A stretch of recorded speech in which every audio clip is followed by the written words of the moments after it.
Hello coders, I'm back again with another Excel video, and in this Excel video I'll be discussing over a topic in which our company has agreed upon to give a welcome kit to all of those employees whose joining date is post 1/1/2000.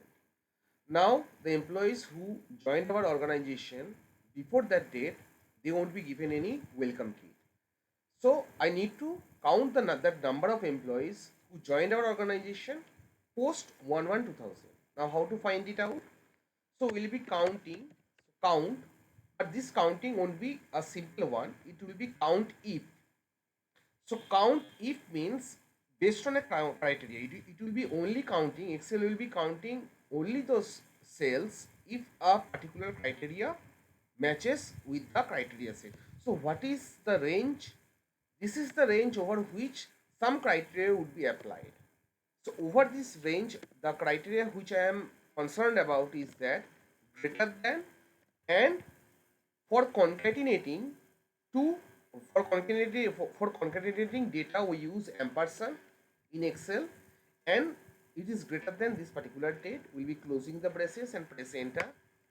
We are having 11. Let me quickly find it out whether the data is proper or not. So I'll be pressing Ctrl Shift L from our keyboard to apply the filter condition, and from here we will be maybe so here it is date filter, and in the date filter we are having lots of options. So this year, last quarter, last month, fine.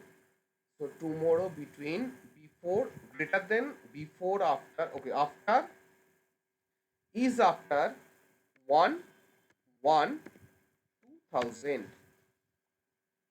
Now let's press OK. Let's see what happens.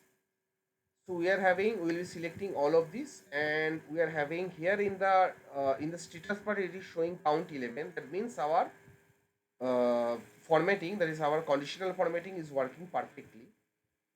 So we'll be removing the format and then press OK.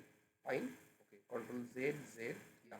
So that's 11. Before ending the video, I'll be again going in what I did, what the function I used. So I am using a function count if, and if there had been a multiple criteria, we would have used count ifs.